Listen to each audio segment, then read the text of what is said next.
السلام علیکم ورحمۃ اللہ وبرکاتہ۔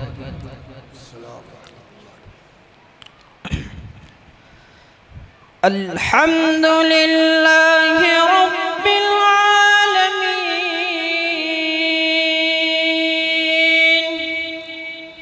والصلاة والسلام على رسوله الأمين وعلى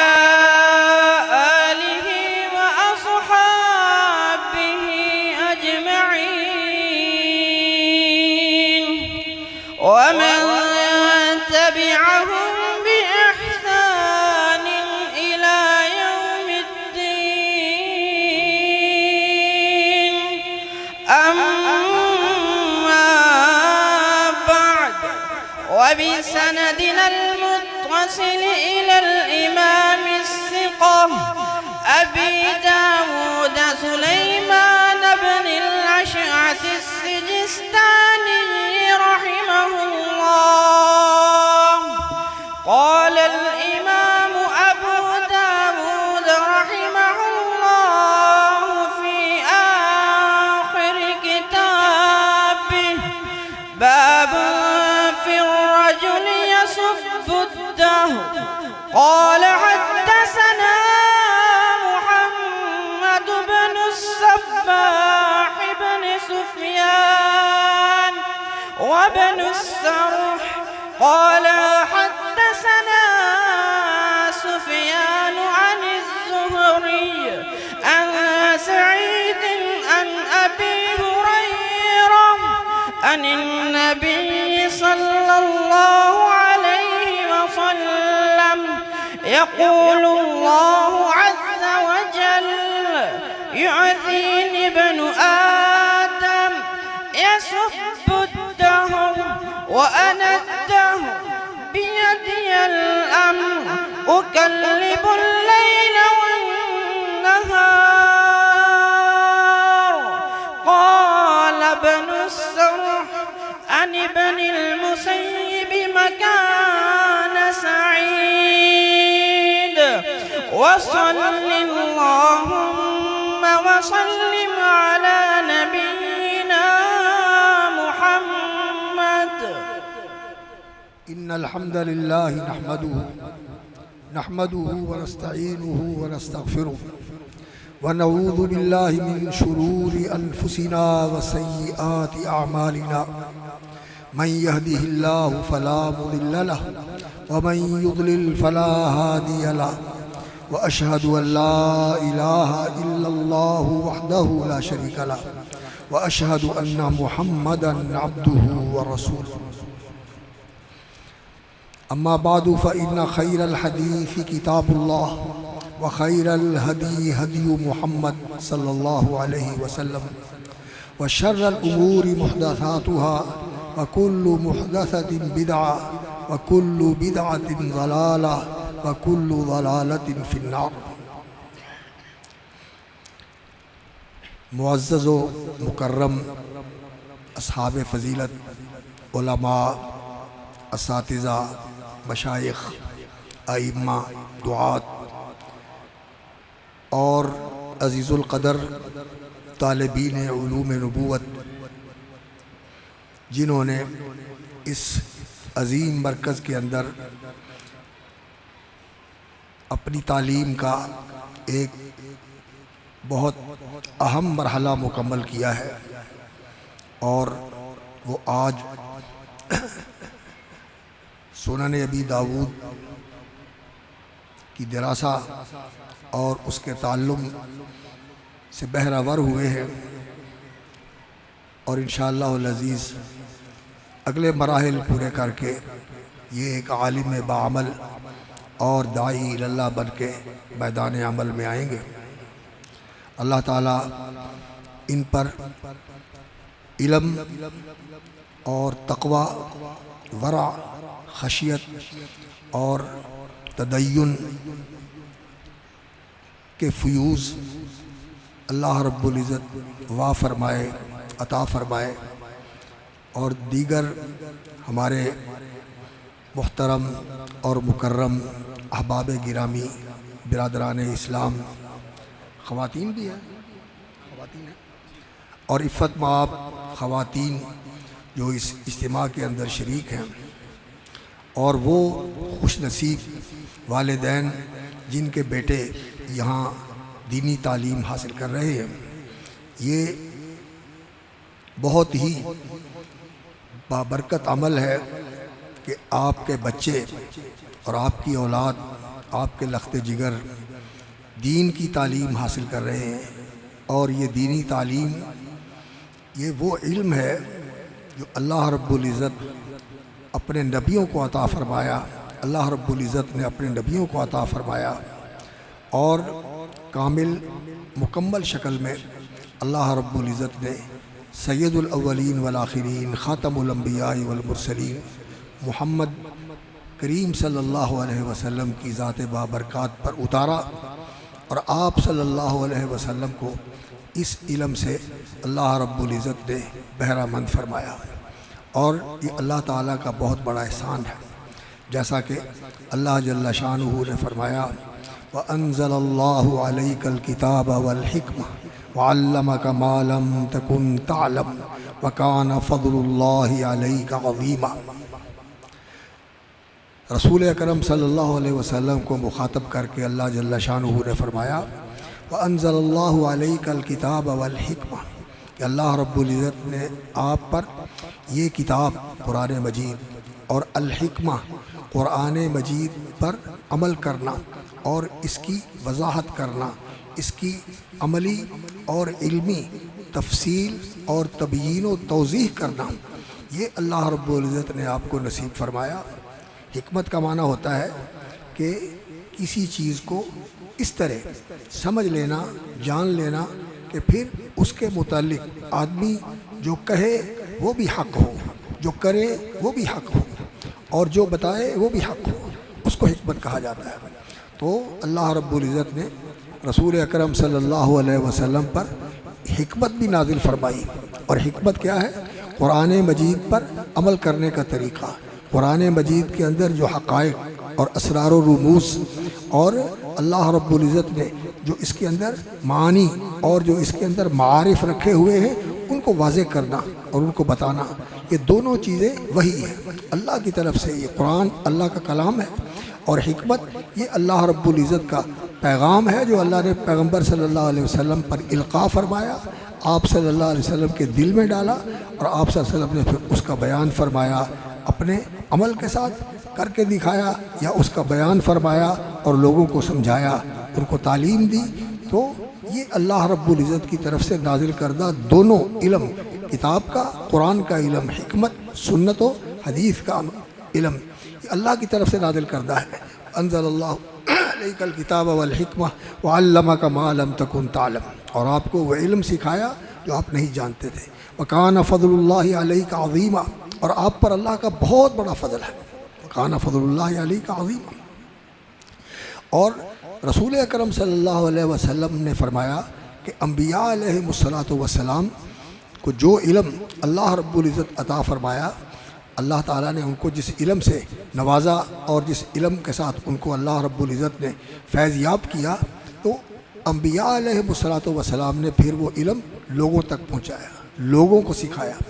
اور خاص طور پر رسول اکرم صلی اللہ علیہ وسلم کے بارے میں اللہ رب العزت نے قرآن مجید کے متعدد مقامات پر اس کا ذکر فرمایا۔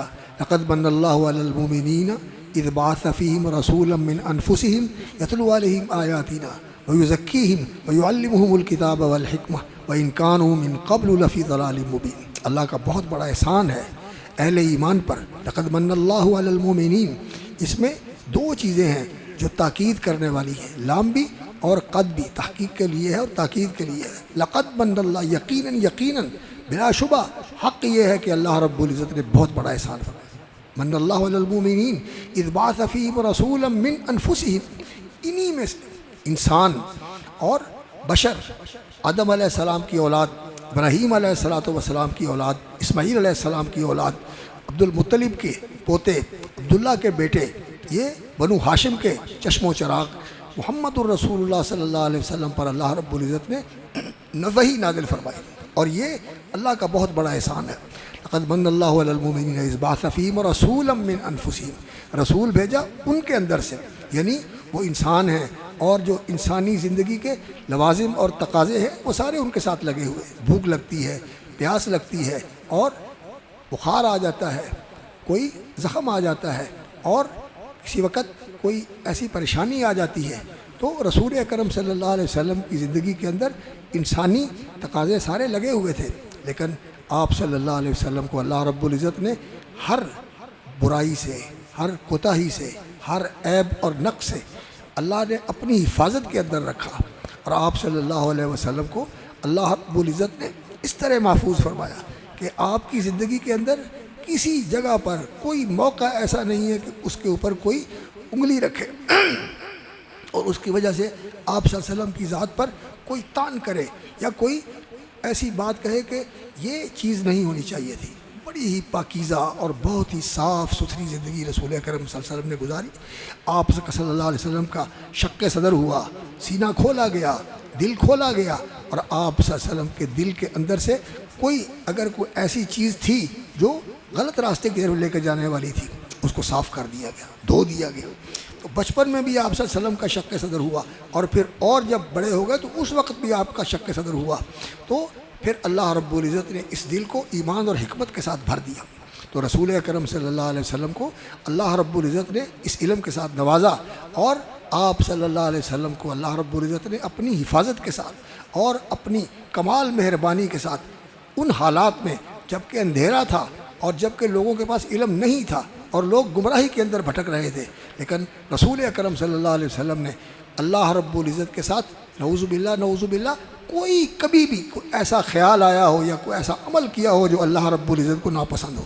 ہاں، دین کی تفصیل، دین کے معارف، دین کے حقائق اور ایمان کے جو اجزاء ہیں اور ایمان کے جو مراتب ہیں، ان کے بارے میں نبی صلی اللہ علیہ وسلم کو پتہ نہیں تھا۔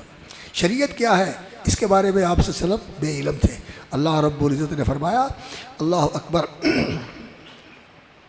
کہ ما کنت تدری ما الکتاب ولا الایمان، آپ کو دین کے فرائض، دین کے حکام، شریعت کے حکام کا پتہ نہیں تھا۔ ما کنت تدری ما الکتاب ولا الایمان، اور ایمان یعنی جو ایمان کے درجات ہیں، نبی صلی اللہ علیہ وسلم نے فرمایا نا کہ الایمان بضع و سبعون شعبۃ، ایمان کے 70 سے اوپر، بضع یعنی 70 سے کچھ اوپر یہ شعبے ہیں، یہ ایمان کے شاخیں ہیں، یہ ایمان کے مدارج ہیں، مراتب ہیں، اور سب سے اونچا درجہ جو ہے ان میں ایمان کے شعبوں میں وہ کیا ہے؟ لا الہ الا اللہ، اور ادنا درجہ کیا ہے؟ اماطۃ الاذی عن الطریق۔ یہ تفصیلات رسول اکرم صلی اللہ علیہ وسلم کو معلوم نہیں تھی، اللہ نے آپ کو بتایا، سکھایا۔ تو رسول اکرم صلی اللہ علیہ وسلم اللہ کے ماننے والے، اللہ سے محبت کرنے والے، اور ایسی پاکیزہ زندگی گزارنے والے جو فطرت سلیمہ والی زندگی تھی۔ آپ صلی اللہ علیہ وسلم قلب سلیم تھا، فطرت سلیمہ تھی، اور آپ صلی اللہ علیہ وسلم نے اسی طرح بالکل پاکیزہ زندگی گزاری، لیکن دین کی تفصیلات کا آپ کو علم نہیں تھا۔ اللہ رب العزت نے فرمایا وَوَجَدَكَ ضَالًّا، آپ کو اللہ رب العزت نے بے خبر پایا اور راہ کا متلاشی اور جویا پایا، کہ آپ اس راہ کو تلاش کرنے والے تھے کہ مجھے وہ راستہ مل جائے، تو اللہ رب العزت نے اپنے بندوں کے لیے تجویز فرمایا ہے، اس کی تفصیلات مل جائیں۔ تو رسول اکرم صلی اللہ علیہ وسلم کو پھر اللہ رب العزت نے پایا کہ وہ متلاشی ہیں راہ ہدایت کے، راہ حق کے۔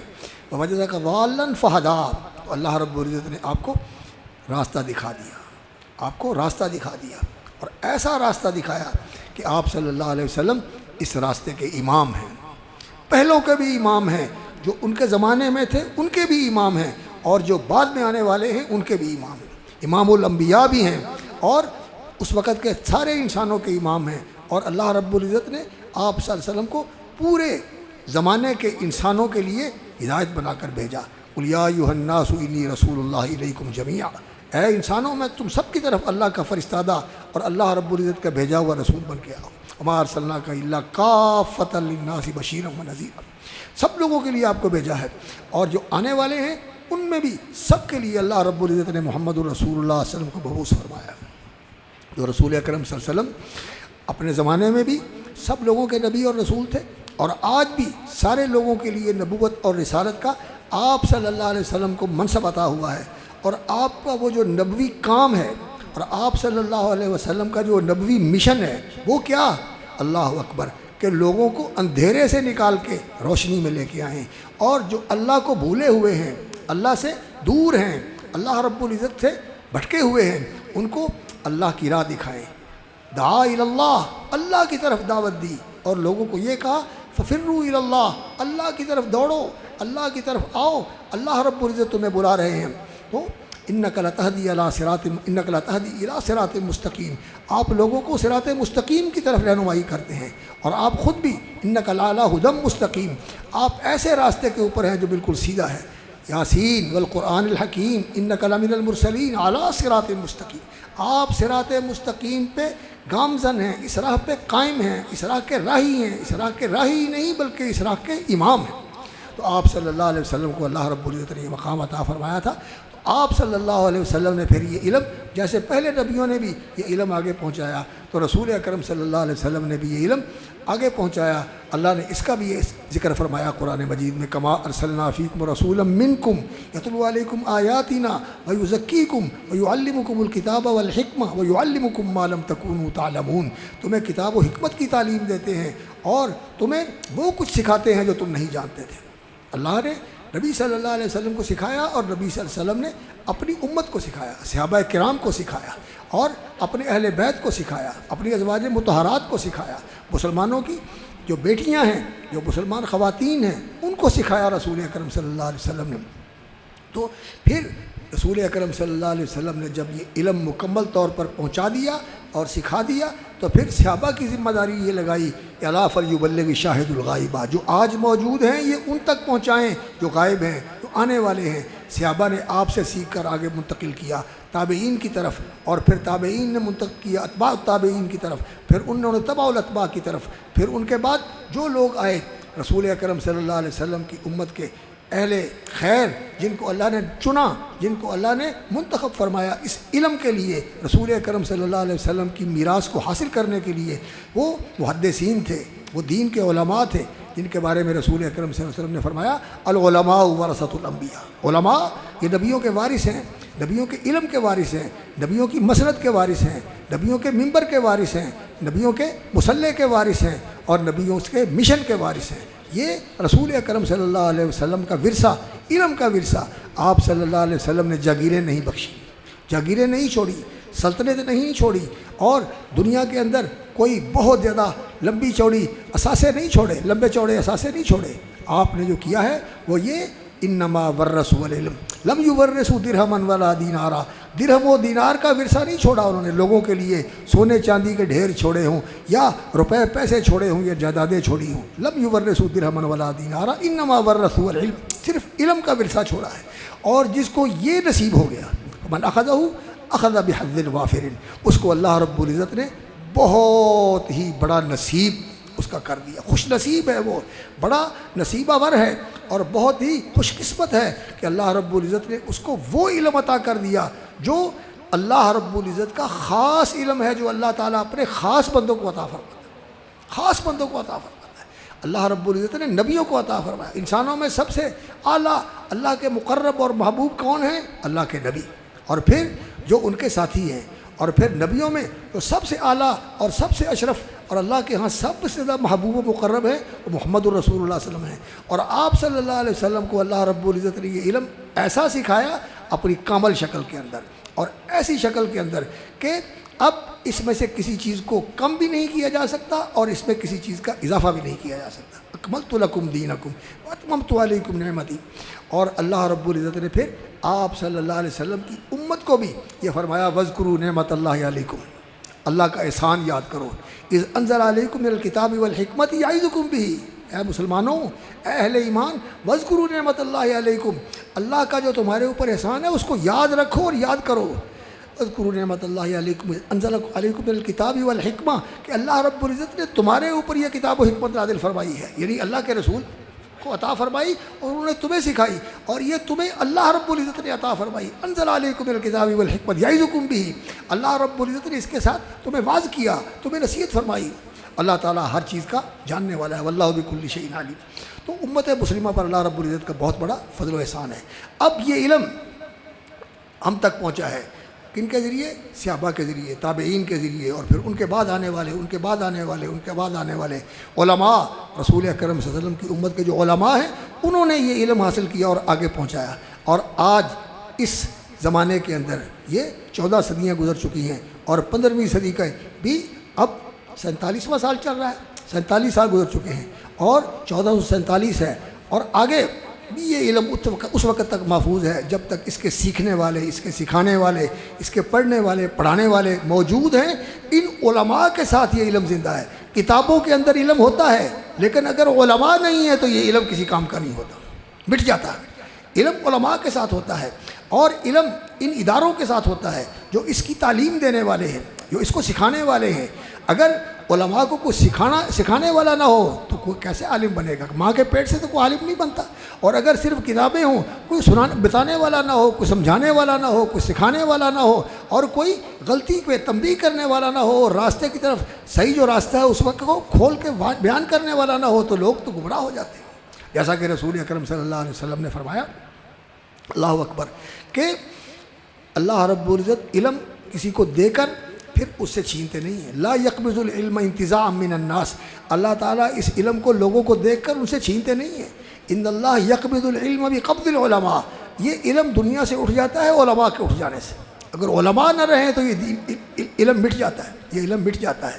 اس لیے اللہ تعالیٰ نے اس علم کی حفاظت فرمائی ہے. کن کے ذریعے؟ علماء کے ذریعے. یہ قرآن کی حفاظت فرمائی ہے قرآن کے حافظوں اور قاریوں کے ذریعے. اور رسول اکرم صلی اللہ علیہ وسلم کی شریعت اور آپ صلی اللہ علیہ وسلم کی لائی ہوئی یہ دین کی دولت اللہ رب العزت نے اس کی حفاظت فرمائی ہے کہ اس کے پڑھنے والے، پڑھانے والے، سیکھنے والے، یاد کرنے والے اور اس پر عمل کرنے والے اور اس کو آگے پہنچانے والے علماء پیدا کیے ہوئے ہیں. اور جس طرح اللہ رب العزت نے رسولوں کو چنا ہے، رسول اللہ کے منتخب کردہ ہیں. اللہ یصطفی من الملائکۃ رسلا ومن الناس، اللہ نے چنے ہیں فرشتوں میں سے بھی اور نبیوں میں سے بھی وہ لوگ، اللہ اکبر، جو اللہ کا پیغام لے کے آتے ہیں، پیغمبروں کو دیتے ہیں اور پیغمبر وہ پیغام لوگوں تک پہنچاتے ہیں. اللہ یصطفی من الملائکۃ رسولا، اللہ کے فرستادہ، اللہ کا پیغام لے کے آنے والے فرشتے بھی منتخب ہیں، جن میں جبریل سب سے اعلیٰ مرتبے والے اور سب سے اونچے مقاموں منصب والے جبریل امین ہیں، روح الامین. اور پھر ان کے ساتھ وہ فرشتے جو اس کام کے اندر کبھی اللہ رب العزت ان کو بھیجتے تھے حضرت جبرائیل امین کے ساتھ. جیسا کہ آتا ہے کہ سورۃ الانعام کا جب نزول ہوا تو 70,000 فرشتہ ان کے ساتھ آیا تھا. جب یہ سورۃ الانعام کا نزول ہوا 70,000 فرشتہ ان کے ساتھ آیا. تو اللہ کے یہ فرشتے رسولاً صرف اکیلے جبریل ہی نہیں ہیں، ان کے ساتھ اور بھی ہیں. اسی طرح رسول اکرم صلی اللہ علیہ وسلم نے ایک موقع پر فرمایا کہ اب آسمان سے ایک فرشتہ آیا ہے جس نے مجھے آ کر یہ بتایا ہے کہ سورہ فاتحہ اور سورہ بقرہ کی آخری آیات یہ اللہ رب العزت نے آپ کو عرش کے نیچے سے ایک بہت بڑے خزانے سے یہ صورتیں عطا فرمائی. تو فرشتے اور بھی تھے جو اس وحی کے کام کے اوپر اللہ رب العزت نے مقرر کیے ہوئے تھے. تو اللہ رب العزت نے فرشتوں میں سے بھی چنے. اللہ یصطفی من الملائکۃ رسلا ومن الناس، اور لوگوں میں سے بھی اللہ نے چنے. پہلے نبی آدم علیہ السلام، حضرت شیس علیہ السلام، ادریس علیہ السلام، اور پھر نوح علیہ السلام، اور یہ سلسلہ پھر اس طرح چلتا ہوا آیا. اور آخر میں محمد الرسول صلی اللہ علیہ وسلم کی بعثت سے پہلے حضرت عیسیٰ علیہ السلام آئے اور انہوں نے کہا کہ میں آیا ہوں تمہیں دین کی حقیقت بتانے کے لیے، دین کی روح بتانے کے لیے. یہودیوں نے مسائل تو رکھے ہوئے تھے لیکن دین کی حقیقت اور روح کو انہوں نے ختم کر دیا تھا. ان کے اندر صرف دین کے کچھ اعمال، عادتیں اور کچھ رواج اور کچھ رسمیں، یہ چیزیں ان کے اندر رہ گئی تھیں. جیسے آج کل بہت سارے مسلمانوں کا حال ہے، دین کی حقیقت کھو دی تھی، دین کی روح ختم ہو گئی تھی. اور جو دین کا انسان کے اوپر اثر ہوتا ہے، اس کے دل میں اللہ کی خشیت ہوتی ہے اور اس کے اندر اللہ کی محبت ہوتی ہے اور اللہ کی فرما برداری کا جو ہر وقت جذبہ ہوتا ہے، اس کے شکر گزاری کا اور اس کی وفاداری کا، یہ ختم ہو گیا تھا. دنیا پرست ہو گئے، خواہشات کے چلنے والے، خواہشات کو مقدم رکھ کے اس کو پوجنے والے بن گئے اور مفادات کے پیچھے مرنے والے بن گئے. لیکن یہ کہتے ہیں کہ جی ہم اللہ کے والے، اللہ والے ہیں، اللہ ہمارا بہت محبت کرنے والا ہے اور ہم اللہ رب العزت کے ایسے ہی ہیں جیسے بیٹے ہوتے ہیں. بلکہ اپنے آپ کو کہتے تھے نحن ابناء اللہ واحباہ، ہم اللہ کے بیٹے اور اللہ کے پیارے ہیں. لیکن دل ان کے سخت تھے، دل ان کے ایسے سخت تھے. اللہ اکبر، جو اللہ والے ہوتے ہیں ان کے دل نرم ہوتے ہیں اور جو اللہ سے دور ہوتے ہیں ان کے دل سخت ہو جاتے ہیں.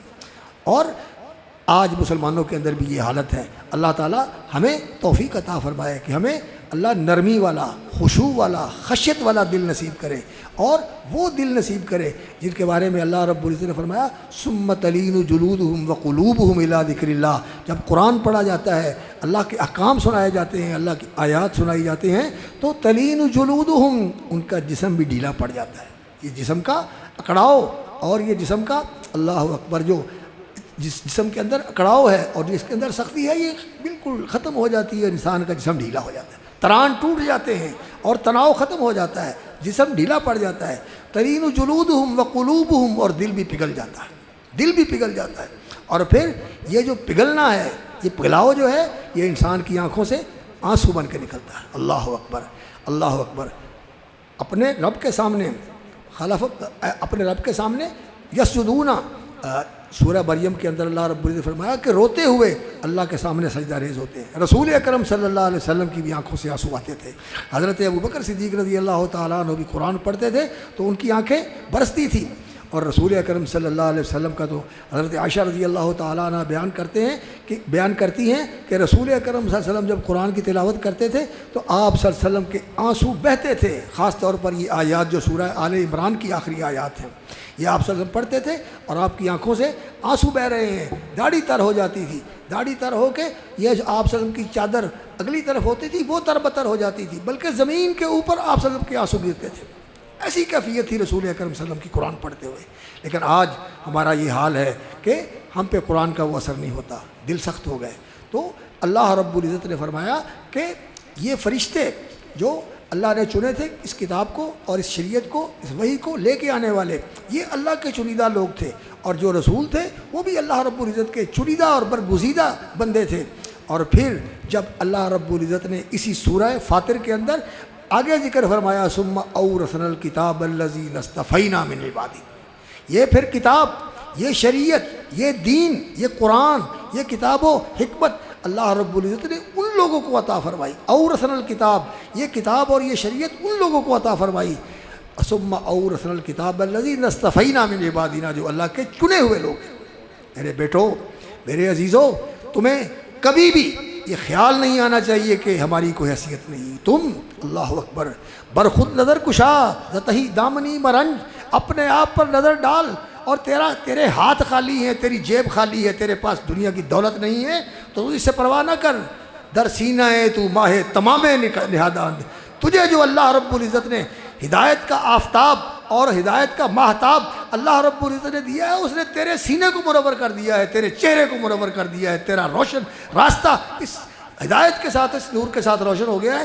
دنیا کی یہ چیزیں تیرے سامنے اس کی کوئی حیثیت ہی نہیں ہے۔ لا تمدن عینیک الی ما متعنا بہ ازواجا منہم زہرۃ الحیات الدنیا لنفتنہم فیہ ورزق ربک خیر وابقی۔ اللہ اکبر، یہ قرآن کا علم، یہ حدیث کا علم، یہ وحی کا علم، یہ اللہ کا خاص دیا ہوا علم اپنے خاص الخاص بندوں کو، اور پھر جو ان کے علم کے وارث ہیں جن کو اللہ نے منتخب کیا ہے، پھر اس علم کے ملنے کے بعد، اس علم کی دولت حاصل ہونے کے بعد، پھر ان کے لیے یہ لائق نہیں ہے کہ وہ کسی بڑی کوٹھی کو دیکھیں، کسی کی بڑی کار کو دیکھیں، کسی کی بڑی جاگیر کو دیکھیں۔ نہیں، اللہ رب العزت نے فرمایا ہے وَلَا تَمُدَّنَّ عَيْنَيْكَ إِلَىٰ مَا مَتَّعْنَا بِهِ أَزْوَاجًا مِّنْهُمْ وَاخْفِضْ جَنَاحَكَ لِلْمُؤْمِنِينَ، سورۃ الحجر میں فرمایا، اور سورہ طٰہٰ کے اندر فرمایا وَلَا تَمُدَّنَّ عَيْنَيْكَ إِلَىٰ مَا مَتَّعْنَا بِهِ أَزْوَاجًا مِّنْهُمْ زَهْرَةَ الْحَيَاةِ الدُّنْيَا، یہ دنیا کی ظاہری رونق اور یہ آنی اور فانی رونق، آپ اس کی طرف نگاہ اٹھا کے نہ دیکھیں۔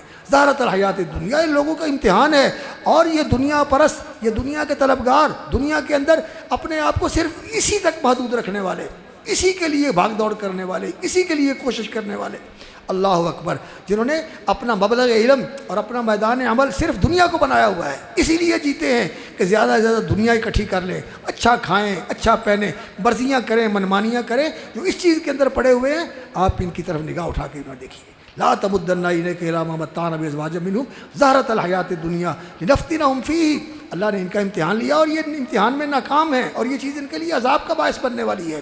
ورزق ربک خیر وابقی، تیرے رب کا دیرا ہوا رزق صرف کھانا نہیں ہوتا، رزق صرف مال نہیں ہوتا، رزق ایمان سب سے بڑا رزق ہے، صحت سب سے بڑا رزق ہے، اور تندرستی سب سے بڑا رزق ہے، اور انسان کو اچھے ماحول کا مل جانا، اچھے حالات کا مل جانا، اچھے ماں باپ کا مل جانا جو انسان کو نیکی کی طرف لگانے والے ہیں، یہ اللہ رب العزت کا بہت بڑا رزق ہے۔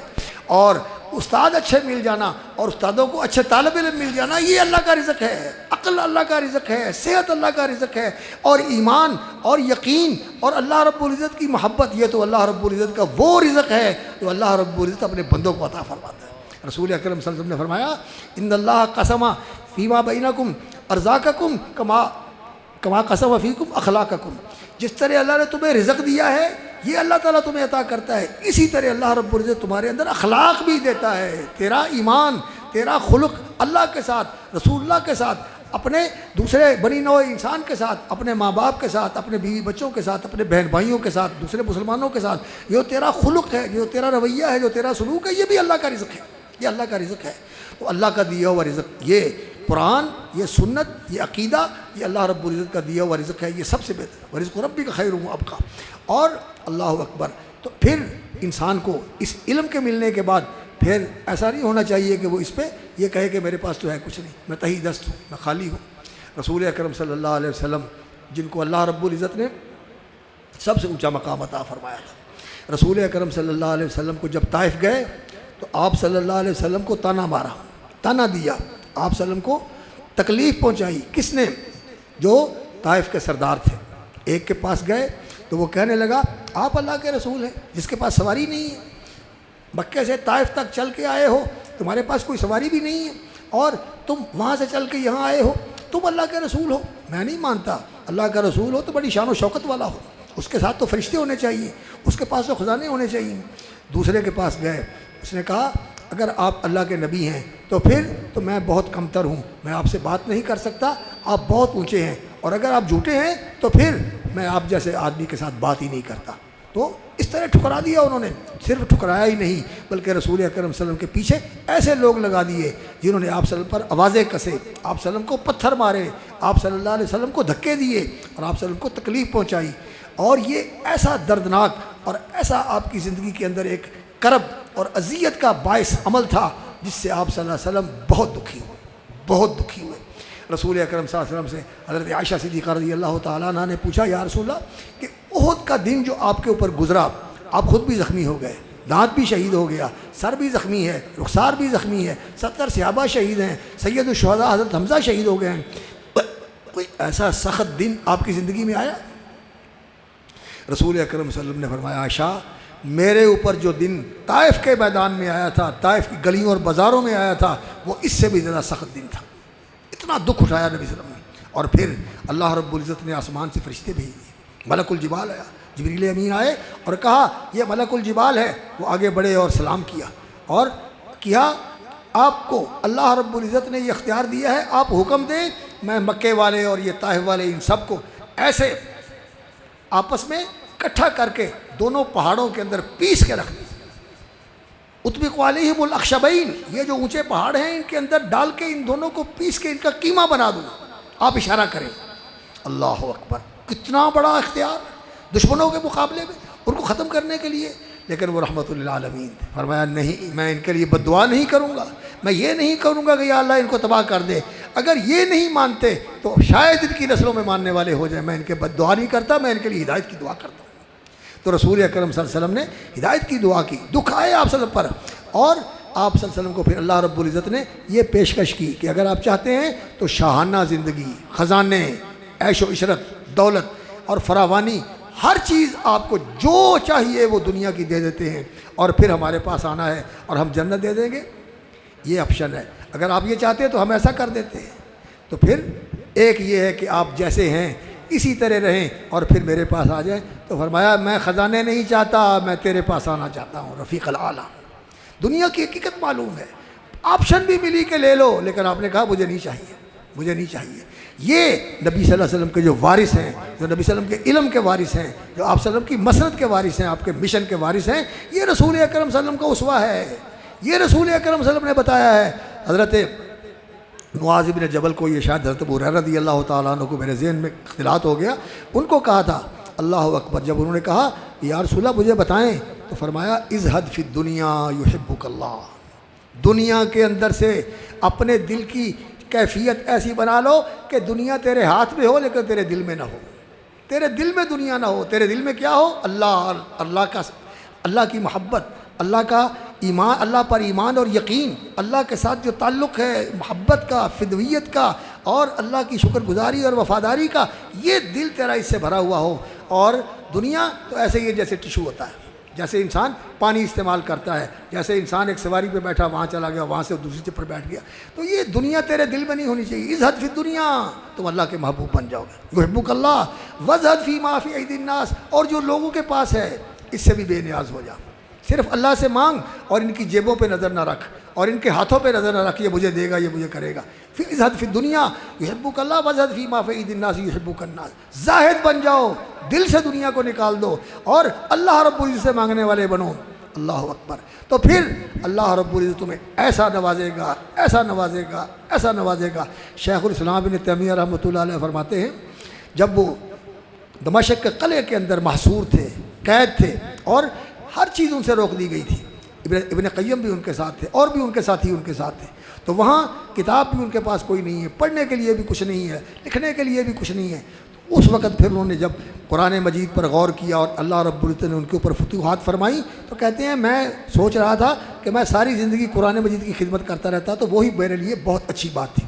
تو اس وقت انہوں نے کہا کہ اللہ رب العزت نے جو ہمیں دولت دی ہوئی ہے ایمان کی، یقین کی، اللہ کی معرفت کی، اللہ کی محبت کی، جو دولت اور جو خزانہ اللہ نے ہمیں دیا ہوا ہے، اگر وہ لوگوں کو معلوم ہو جائے، لوگوں کو پتہ چل جائے، تو وہ اس خزانے کو لینے کے لیے جو اس میں سرور ہے، جو اس میں راحت ہے، جو اس میں سکون ہے، جو اس میں راحت ہے اور جو اس کے اندر اللہ اکبر سرشاری ہے، انسان ایسا خوش ہوتا ہے، مسرور ہوتا ہے، مبسوط ہوتا ہے کہ یہ اللہ نے مجھے دولت دی ہوئی ہے، یہ اللہ نے مجھے دولت دی ہوئی ہے۔ ان کو پتہ چل جائے تو اس دولت کو لینے کے لیے تلواریں لے کے آ جائیں، لیکن ان کو پتہ ہی نہیں کہ یہ دولت کیا ہے۔ اللہ اکبر۔ عاشق نہ شدی، عاشق نہ شدی، محبت کی دولت تمہیں نہیں ملی، اور اس محبت کے راستے میں جو انسان پر مشکلیں آتی ہیں، جو قربانیاں دینی پڑتی ہیں، ان کا تمہیں کیا علم ہو۔ کس پیش تو غم نامہ ہجراں چے کشاید، فارسی کے شاعر نے کہا تھا، تمہیں محبت سے واسطہ نہیں پڑا اور اس راستے کے اندر جو مشکلات آتی ہیں، لیکن ان مشکلوں کے اندر اور ان قربانیوں کے اندر جو لذت ہے، جو اس کے اندر شیرینی ہے اور اس کے اندر جو سرور ہے، تو اس سے واقف ہی نہیں ہے، تو کیا جانتا ہے۔ اللہ اکبر۔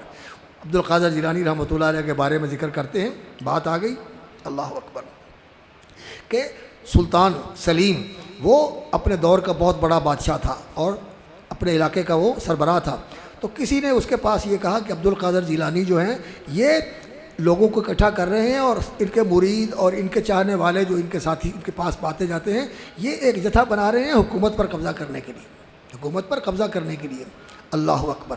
تو ان تک یہ بات پہنچی کہ اس تک یہ شکایت پہنچی ہے اور وہ سوچ رہا ہے کہ آپ حکومت پر قبضہ کرنا چاہتے ہیں۔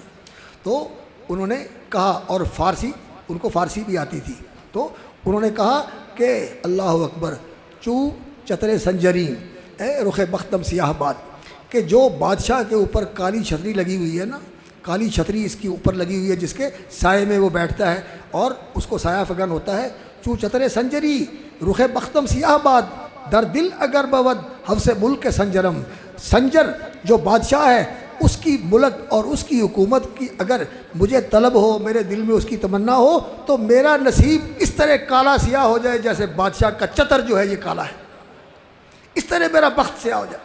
اللہ اکبر۔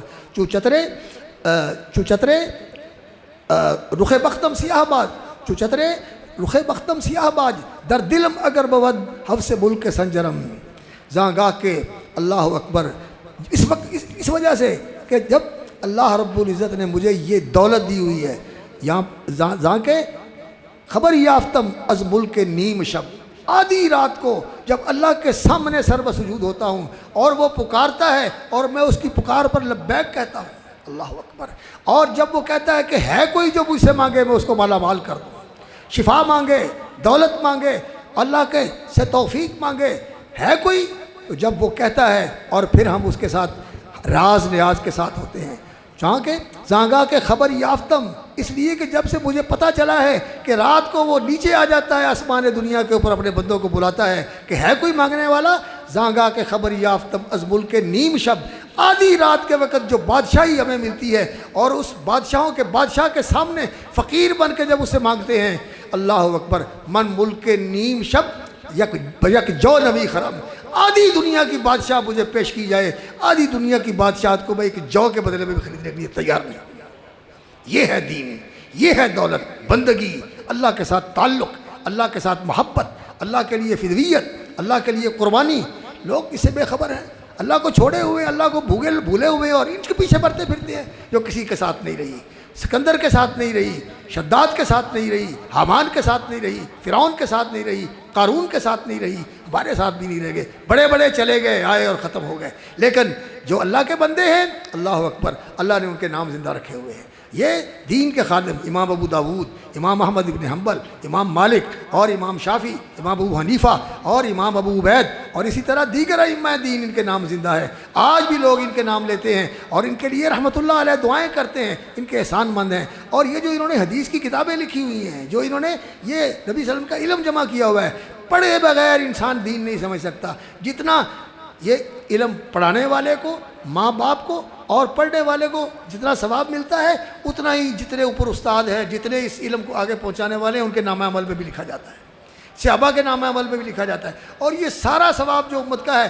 ہر روز جو نیکی کرتے ہیں، علم پڑھتے ہیں، علم سیکھتے ہیں، آگے سکھاتے ہیں، جو اللہ کے لیے خرچ کرتے ہیں، جتنا امت کا روز ثواب بنتا ہے، جتنی بھی دنیا کے اندر امت ہے، اتنا ثواب نبی صلی اللہ علیہ وسلم کے نام عمل میں ہر روز لکھا جاتا ہے۔ آپ صلی اللہ علیہ وسلم کو یہ ثواب ملتا ہے، اور جتنا صلاۃ و سلام پڑھا جاتا ہے، اس سے آپ کے درجے بلند ہوتے ہیں۔ آپ اندازہ کریں کہ کتنے درجات آپ صلی اللہ علیہ وسلم کے ہر وقت بلند ہوتے ہیں۔ اللہ اکبر، یہ دولت ہے، یہ خزانہ ہے، اور یہ ایسا خزانہ ہے کہ جس کے اندر کبھی کمی آتی ہی نہیں، تجارت لن تبور۔ اس لیے آپ کو کبھی پریشان نہیں ہونا چاہیے۔ آپ ذتہی دامنی مرنج، یہ تیرے پاس پیسے نہیں ہے، تیری جیب خالی ہے۔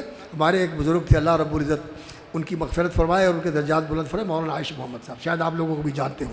میرے ساتھ ان کا بڑا محبت والا تعلق تھا، وہ مجھے بھائی کہتے تھے، والد صاحب کو ابا جی کہتے تھے، اور مجھے کہتے تھے کہ آپ میرے بھائی ہو، بڑی محبت کرتے تھے۔ اللہ تعالیٰ ان کے درجے بلند فرمائے۔ یقین جانیے، ہم نے ایسا بندہ دیکھا کہ جیب میں ایک پیسہ نہیں ہے اور کہتے ہیں میں نے حج کرنے جانا ہے۔ کراچی چلے گئے اور ایک پیسہ بھی نہیں ہے، پاسپورٹ بھی نہیں ہے، اور کہتے ہیں میں نے حج کرنے جانا ہے، اور اللہ رب العزت کو ایسے ہی لے گیا۔ وہی پاسپورٹ بنا، وہی سب کچھ ہوا۔ جو پہلے کے لوگ گئے ہوئے تھے، ان کو ابھی تک جو ہے وہ جہاز میں، وہ حاجی عطا اللہ صاحب اور دوسرے ان کے ساتھ تھے، وہ ابھی تک انتظار کر رہے ہیں، اور ان کو اللہ رب العزت نے جہاز میں بٹھایا اور مکے پہنچا دیا۔ اللہ اپنے بندوں کو ضائع نہیں کرتا۔ اللہ کے بندے بنو، اللہ کے ساتھ لو لگاؤ، اللہ کے ساتھ جڑو، اس سے مانگو، اس کے سامنے جھکو، وہ خزانوں کا مالک ہے، للہ خزائن السماوات والارض۔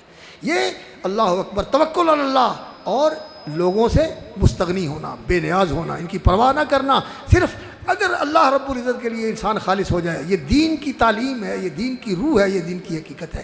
آج اللہ تعالی ہمیں یہ حقیقت نصیب کرتے ہیں، اپنی بندگی اور اپنے سامنے جھکنے کا، اور اپنے سے مانگ کر اس سے لینے کا اللہ تعالی ہمیں جذبہ عطا فرما دے، یہ دولت عطا فرما دے۔ یہ سب سے بڑی دولت ہے، اس دین کی سب سے بڑی دولت ہے۔ اللہ اکبر۔ تو خیر، یہ بات آئی تھی، اس وجہ سے آج کل ہمارے بچے پریشان ہو جاتے ہیں، جی ہم کدھر جائیں گے، ہمارا کیا بنے گا۔ نہیں، اللہ اپنے بندوں کو ضائع نہیں کرتا، اپنے بندوں کو اللہ ضائع نہیں کرتا۔ اللہ ان کے ساتھ ہوتا ہے، اللہ ان کے لیے راہیں کھولتا ہے، رزق کے بھی راہیں کھولتا ہے، عزت کی بھی راہیں کھولتا ہے، اللہ تعالیٰ کامیابیوں کے بھی راستے عطا فرماتا ہے۔ دین ہمارا محفوظ ہے، قرآن بھی محفوظ ہے، سنت بھی محفوظ ہے، دین کا علم، نظری علم بھی محفوظ ہے، اور عملی علم بھی محفوظ ہے۔ جو دین کا طریقہ ہے علماء جانتے ہیں، بتاتے ہیں، اور اللہ کے فضل سے توحید والے جو ہیں ان کو توحید کی حقیقت معلوم ہے، وہ جانتے ہیں کہ سب کچھ اللہ کے ہاتھ میں ہے۔ نفع نقصان کا مالک کون ہے؟ صرف اللہ۔ اور رحمتیں کون بخشتا ہے، رحمتیں کون دیتا ہے؟ اللہ رب العزت۔ اور اگر روکتا ہے رحمت کو تو وہ بھی اللہ رب العزت، اور کوئی اس رحمت کا دینے والا نہیں ہے اور روکنے والا نہیں ہے۔ یسک اللہ بضر فلا کاشف لہ الا ہو، اگر تکلیف آ جائے تو اللہ کے سوا کوئی ٹال نہیں سکتا، اور اگر رحمت ہو ان اس کا بھی رحمت فلا راد لفضلہ، اللہ اپنی رحمت سے نوازنا چاہے تو اللہ کے فضل کو کوئی روک نہیں سکتا۔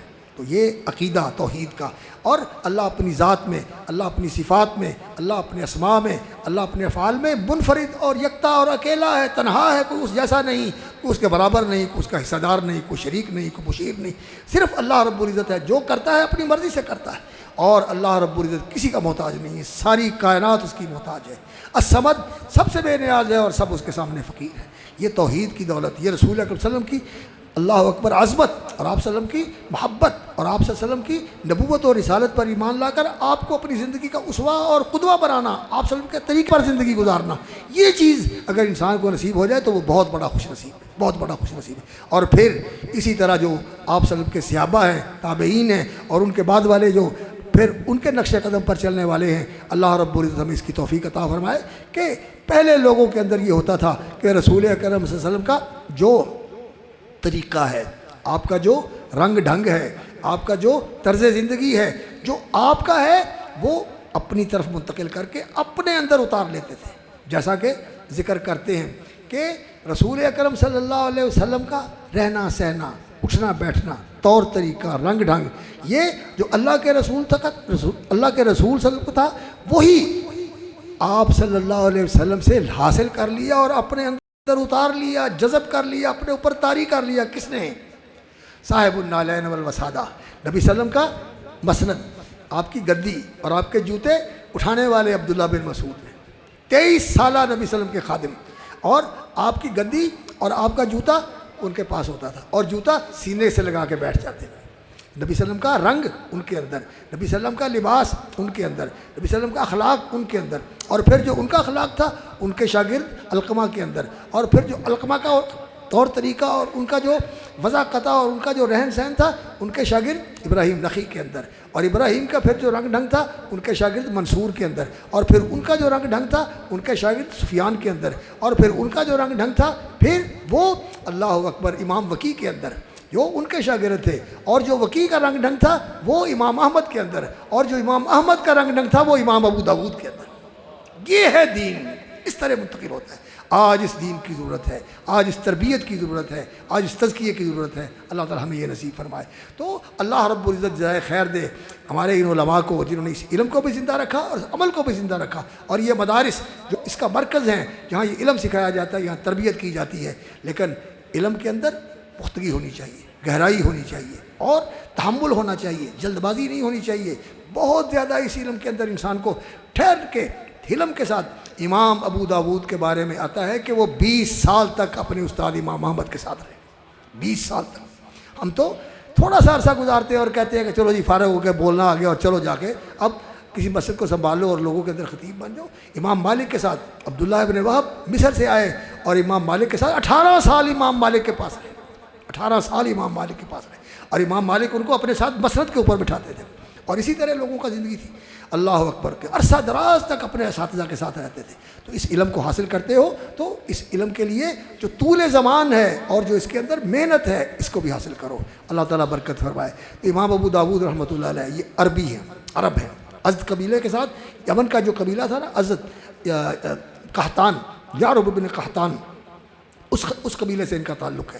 سیستان کا علاقہ کہتے ہیں، سیستان کا علاقہ جو ہے نا، یہ جو ہمارا بلوچستان ہے اور ایرانی بلوچستان، اس علاقے کو سیستان کہا جاتا تھا، اس علاقے کے رہنے والے تھے امام ابو داود رحمۃ اللہ علیہ۔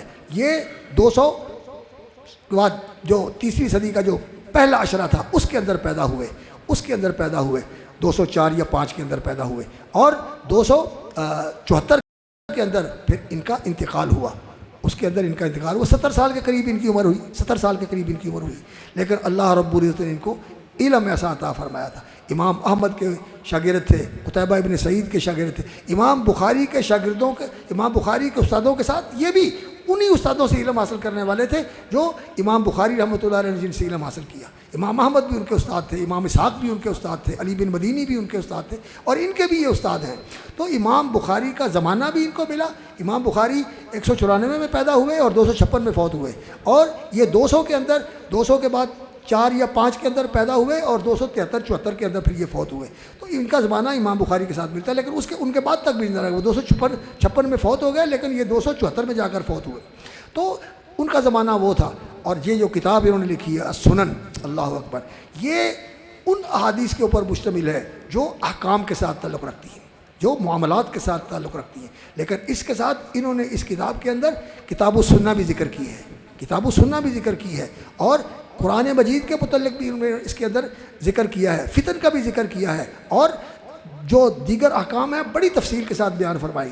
اور علماء کہتے ہیں کہ جس آدمی کے پاس قرآن مجید ہے اور یہ سنن ابی داود ہے، السنن ابی داود کا جس کے پاس ہے تو اس کو کسی اور چیز کی ضرورت نہیں ہے، یہ اس کے لیے پوری رہنمائی ہے قرآن، اور یہ قرآن کی تفسیر حدیث کے اندر، اور یہ جو مجموعہ ہے امام ابو داود کہتے ہیں کہ 5 لاکھ احادیث سے میں نے یہ انتخاب کیا ہے، 5 لاکھ احادیث سے۔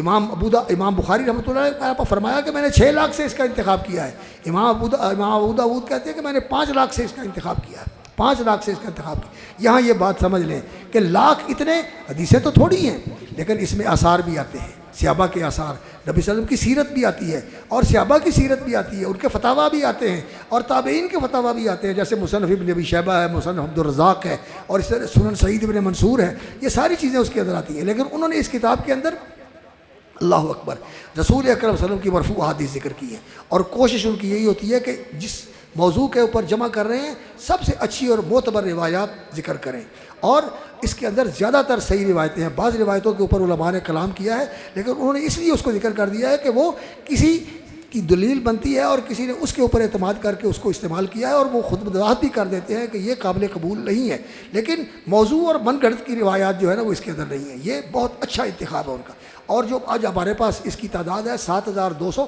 کچھ ہے، 7200 پتہ نہیں 72 73 ہے، ہاں 272 73 ہے اس کی تعداد جو ہمارے پاس احادیث ہے اس کی سنن نبی داود کی۔ اور یہ ایسی کتاب ہے کہ اس کی پہلی شرح جو لکھی گئی علامہ خطابی نے لکھی معالم السنن کے نام سے، اور اس کے شروع میں اگر بیٹا آپ کو موقع ملے تو اس کا جو مقدمہ ہے وہ پڑھو۔ اس زمانے کی بات کرتے ہیں کہ بعض لوگ ہیں جن کے پاس صرف حدیثوں کا علم ہے، اور بعض لوگ ہیں ان کے پاس صرف فقہ کا علم ہے، اور حقیقت یہ ہے کہ انسان کے پاس حدیث کا بھی علم ہونا چاہیے اور حدیث کے فہم کا بھی علم ہونا چاہیے۔ جو حدیث اور قرآن سے ہٹی ہوئی فقہ ہے اس کی بھی کوئی حیثیت نہیں، اور جو صرف حدیثوں کو یاد کرتا ہے اور اس کو پتہ نہیں ہے وہ بھی طوطے کی طرح بول رہا ہے اور اس کو پتہ ہی نہیں ہے کہ اس کے اندر ہے کیا۔ تو انسان کو فقیہ بھی ہونا چاہیے اور حدیث کا عالم اور فاضل بھی ہونا چاہیے، قرآن کا عالم اور فاضل بھی ہونا چاہیے، تو دونوں کے اندر فہم و فراست اور تفقہ اور رسوخ انسان کو حاصل کرنا چاہیے۔ اللہ تعالیٰ برکت فرمائے اور قبول فرمائے۔ تو امام ابو داود رحمۃ اللہ علیہ نے یہ کتاب لکھی، اور کہتے ہیں کہ میں نے جو ایک علاقہ تھا اس کا نام لے کر کہتے ہیں کہ میں نے وہاں 20 سال اس کتاب کو لکھا۔ کیا کرتے تھے؟ انتخاب کرتے تھے، پھر اس کے اوپر غور و فکر کرتے تھے اور سوچتے رہتے تھے، اللہ سے دعائیں کرتے رہتے تھے کہ یا اللہ اگر یہ درست ہے تو میری رہنمائی فرما، مجھے یقین اور اطمینان نصیب فرما دے، اور پھر اس کو ثبت کرتے تھے، اور اس طرح ان کتابوں کے اوپر محنت کی۔ ویسے تو ان کی 40 کے قریب کتابیں ہیں، لیکن جو سب سے زیادہ ان کی کتاب معروف ہوئی اور امت کے علماء نے اس کو لیا اور اس کو بہت اہتمام کے ساتھ لیا، اس کو سمجھا، سمجھایا، پڑھایا اور آگے پہنچایا، اللہ اکبر 7-8 لوگ ہیں جو اس کی روایت کرنے والے ہیں، جو ان میں سے مشہور ہیں وہ لولوئی ہیں اور جلودی ہیں اور ابن عربی ہیں، اور اسی طرح اللہ اکبر وہ ایک اور بھی ہیں، 4 تو مشہور ہیں اور 8 جو ہیں وہ دوسرے علامہ سیوطی رحمۃ اللہ نے ذکر کیے ہوئے ہیں اس کتاب کو نقل کرنے والے، اور ان کے نسخے جو ہیں وہ مختلف ہیں، کیونکہ امام ابو داود رحمۃ اللہ نے ان کا نام تھا ابو داود سلیمان الاشعث السجستانی، سلیمان ان کا نام تھا اور ان کے والد کا نام اشعث تھا، اور ان کے ایک بھائی بھی تھے محمد، اور ان کے والد بھی عالم تھے، بھائی بھی عالم تھے، بیٹا بھی عالم تھا۔ اللہ اکبر، کیسی خوش نصیبی کی بات ہے کہ پورا خاندان ہی جو علم کے ساتھ وابستہ ہے، بیٹا بھی عالم ہے اور باپ بھی عالم تھا اور بھائی بھی عالم ہے، لیکن جو ان میں سب سے زیادہ بلند قامت ہیں اور جن کا سب سے زیادہ کارنامہ ہے وہ امام ابو داود رحمۃ اللہ علیہ، اور ایک اپنے وقت کے بہت بڑے نیکوکار انسان تھے، صالح، ان کا نام تھا سہل ابن عبداللہ تستری۔ وہ امام ابو داود کے پاس ملنے کے لیے آئے، اجازت لی، انہوں نے کہا آ جاؤ مل لو۔ آئے تو کہنے لگے ہاں آپ آئے ہیں، بڑی خوشی کی بات ہے، تشریف لائے ہیں۔ کہتے ہیں میری ایک درخواست ہے، آپ وعدہ کریں کہ میری یہ درخواست آپ قبول کریں گے، مانیں گے؟ تو انہوں نے کہا ہاں ٹھیک ہے، جو آپ مجھ سے طلب کریں گے میں اگر کر سکتا ہوا تو میں اس کو پورا کروں گا۔ کہنے لگا نہیں، آپ کہیں کہ میں ضرور اس کی آپ کی درخواست اور آپ کی تمنا کو پورا کروں گا۔ کہنے لگے میں کروں گا۔ کہنے لگے اپنی زبان نکالیں، میں نے اس کو بوسہ دینا ہے کہ جس زبان سے آپ اللہ کی قرآن کی تلاوت کرتے ہو اور نبی صلی اللہ علیہ وسلم کی احادیث پڑھتے ہو اور پڑھاتے ہو۔ تو انہوں نے اپنی زبان نکالی اور انہوں نے ان کی زبان کے اوپر بوسہ دیا۔ کہنے لگے یہ زبان پاکیزہ زبان جو قرآن پڑھتی ہے اور جو حدیث پڑھتی ہے، میں اس کو بوسہ دینا چاہتا ہوں، میرے لیے یہ محترم۔ تو ان لوگوں کا آپس میں اس طرح کا تعلق تھا، وہ صوفی تھے اہل اللہ میں سے تھے، اور امام ابو داود رحمۃ اللہ علیہ زاہد بھی تھے، عالم بھی تھے، قاری بھی تھے، اور محدث بھی تھے، اور فقیہ بھی تھے۔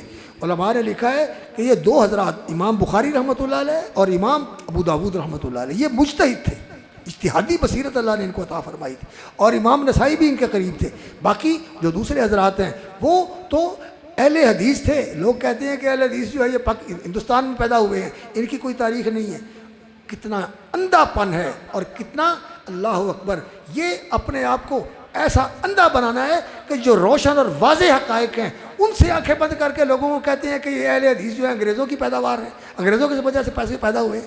اور پڑھ کے دیکھو امام ترمذی کو، پڑھ کے دیکھو امام ابو داود کو، پڑھ کے دیکھو امام دارمی کو، امام مسلم کو، امام بخاری رحمۃ اللہ علیہ کو، یہ سارے اہل حدیث ہیں، سارے اہل حدیث ہیں، اہل حدیث ہیں۔ اور رسول اکرم صلی اللہ علیہ وسلم نے جو فرمایا تھا، لا تزال طائفۃ من امتی قائمین الحق ظاہرین، ایک جماعت میری امت کی، ایک گروہ میری امت کا حق کے اوپر قائم رہے گا، لوگوں کو نظر آئے گا، اور ان کی مخالفت کرنے والے، ان کو بے یار و مددگار چھوڑنے والے، ان پر کوئی زیادتی کرنے والے، ان کا بگاڑ کچھ نہیں سکے کہ اللہ ان کی حفاظت کرے گا۔ الحمدللہ ہم آج بھی اسی طریقے کے داعی ہیں جو نبی صلی اللہ علیہ وسلم کے صحابہ کا طریقہ تھا، جو تابعین کا طریقہ تھا۔ وہ کوئی حنفی نہیں تھا، کوئی ان میں شافعی نہیں تھا، یہ تو سارے بعد میں آئے۔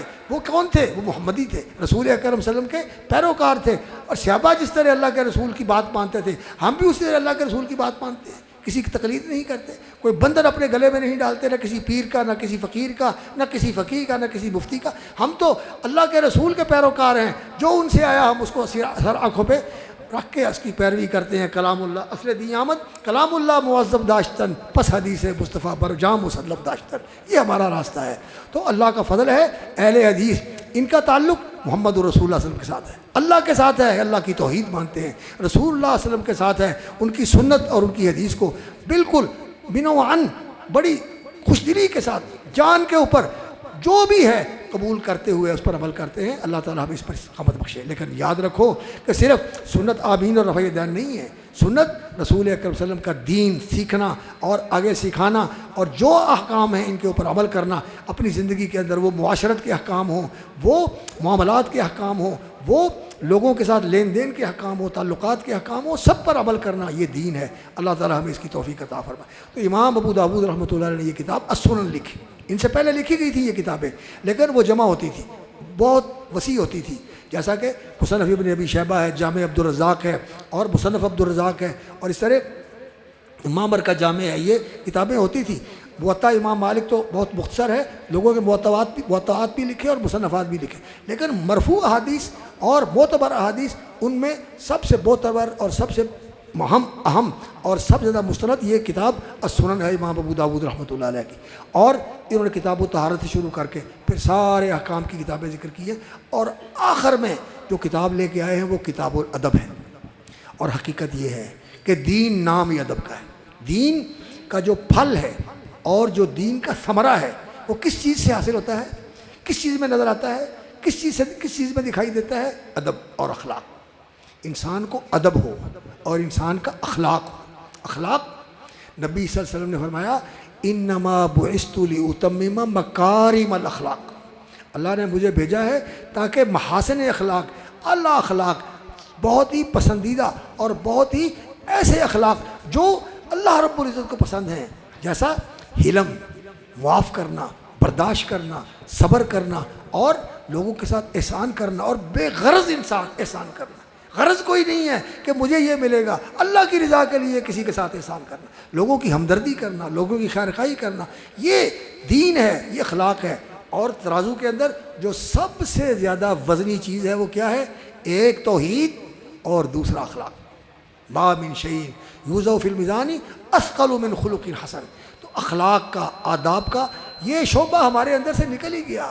ہم اللہ اکبر بعض مسائل کے اندر تو بڑے سخت ہوتے ہیں اور اس کی بڑی پابندی کرتے ہیں، لیکن اگر اخلاق کے بارے میں دیکھا جائے تو کتنا سال بسطوں میں آتے ہوئے، بسطوں کا نظام چلاتے ہوئے، اور بسطوں کے اندر بڑی عرصے سے، بڑی مدت سے انتظام اور اہتمام کرتے ہوئے، لیکن لوگوں کے ساتھ معاملہ کرنے کا، لوگوں کے ساتھ برتاؤ کرنے کا سلیقہ ہی نہیں ہے۔ امام کے ساتھ بگڑ جاتے ہیں۔ جو امام ہے مؤذن کے ساتھ بگڑ جاتے ہیں، مسجد کے خادم کے ساتھ بگڑ جاتے ہیں، مسجد میں کھڑے ہو کے بدزبانی شروع کر دیتے ہیں، اونچا بولنا شروع کر دیتے ہیں۔ اخلاق نہیں ہے، اخلاق کا بحران ہے۔ شیخ البانی رحمۃ اللہ علیہ فرماتے تھے کہ میں سمجھتا تھا صرف عقیدے کا بحران ہے، لوگوں کا عقیدہ صحیح نہیں ہے، عقیدہ بھی صحیح نہیں ہے لیکن لوگوں کا اخلاق بھی صحیح نہیں ہے۔ جن کے پاس عقیدہ ہوتا ہے ان کے پاس اخلاق نہیں ہوتا، ان کا اخلاق اچھا اخلاق نہیں، بولتے ہیں بڑا کڑوا بولتے ہیں، اور معاملہ جب بھی کرتے ہیں تو ایسے کٹھور دل کے ساتھ اور ایسی سنگ دلی کے ساتھ کرتے ہیں کہ جیسے ان کے دل میں رحم نام کی کوئی چیز ہی نہیں ہے۔ نہیں، ایمان جو ہے یہ کس چیز کا نام ہے؟ اچھے اخلاق کا نام ہے۔ ایمان کس چیز کا نام ہے؟ رسول اکرم صلی اللہ علیہ وسلم سے پوچھا گیا ای الایمان افضل، سب سے افضل ایمان کس کا ہے؟ سب سے افضل ایمان کا عمل کون سا ہے؟ فرمایا الصبر والسماحہ، کہ انسان کے اندر صبر آ جائے، تحمل آ جائے، بردباری آ جائے، اور انسان کو اپنے آپ کے غصے پر اور اپنے جذبات پر کنٹرول کرنا آ جائے، یہ صبر ہے۔ اللہ اکبر۔ کسی نے آپ کو برا کہا اور آپ نے اس کا جواب نہیں دیا، یہ صبر ہے۔ اور اگر آپ یہ کہتے ہیں کہ تو نے ایک بار کہا ہے تو میں تجھے 10 بار کہوں گا، تو نے اگر مجھے ایک چیز سنائی ہے تو میں تمہیں 10 سناؤں گا، نہیں، یہ طریقہ نہیں۔ اگر کسی نے کو کہی ہے تو اس کو نظر انداز کر کے چھوڑ دیں، اس کو نظر انداز کر کے چھوڑ دیں، تو پھر دیکھیں اللہ رب العزت کیسے نوازتے ہیں۔ اب ہمارے اندر یہ جذبہ نہیں ہے، ہمارے اندر تو بے صبری اور بہت زیادہ سنگ دلی اور بہت زیادہ جلد بازی یہ ہمارے اندر آ گئی ہے۔ ٹھہراؤ، تحمل، درگزر، احسان، اچھا سلوک اور معاف کر دینا، معاف کر دینا، معاف کر دینا۔ خذ العفو، معافی کو اپنا طریقہ بنا لو، معافی کو اپنا رنگ بنا لو اور اپنا چلن بنا لو۔ خذ العفو وامر بالعرف واعرض عن الجاہلین، جہالت کا کوئی کام کرے تو اس کو چھوڑ دو۔ اللہ اکبر۔ وقت تھوڑا ہے اس لیے دیر ہو رہی ہے، اور ویسے بھی موسم اس طرح کا، اسی بات میں ختم کرتا ہوں۔